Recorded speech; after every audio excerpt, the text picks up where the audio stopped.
All right, in this video, we're going to familiarize you with the different positions you'll be in as you perform your exercises. So in some cases, one exercise video may have a couple of variations of position. Other times, it's only going to be shown in one position, but in your notes, I'm going to differentiate that maybe I want tall kneeling, half kneeling, or something a little bit different. So if you go ahead and start to figure these things out now, as you go through your programming, it's going to be a lot easier. Simply check the notes, and you'll know exactly where you're supposed to go. Now, I'm going to go through these in basically degree of difficulty or more primitive patterns, easier, going into the more complex patterns. So we're going to start out on your back. And this is our supine position. Belly down, prone. And then we're also going to have a few things that we'll do in side lying. Now from here, we're going to go into quadruped. So quadruped is 4 points of contact. And with this, we're looking at shoulders aligned over the hands and then hips over the knees. And we want to be nice and neutral across the spine. So we're not rounding up and we're not arching down. Now from quadruped or plank, which technically is also quadruped, we could call these 4 point. So I have 4 points of contact. Now there are times I may say 3 point lifting an arm. So now we have 3 points of contact. Or it could be 3 point lifting a foot. Or we can go into 2 point, which will always be opposite arm and leg, such as in a plank. From there, we're going to take you into tall kneeling. So tall kneeling, you do want to make sure you're tall. We're not trying to slump down.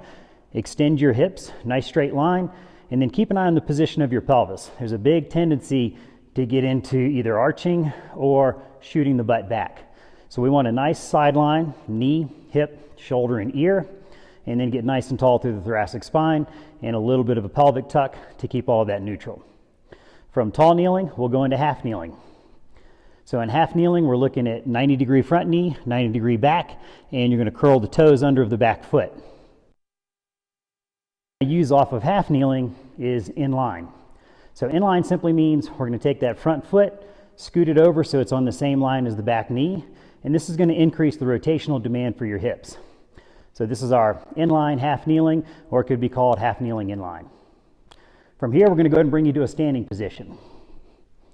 Sometimes I'll reference this as simply bilateral or symmetrical, simply meaning we have an even stance and we're on both feet. From here, we'll go to asymmetrical or split stance. So 1 foot forward to the other.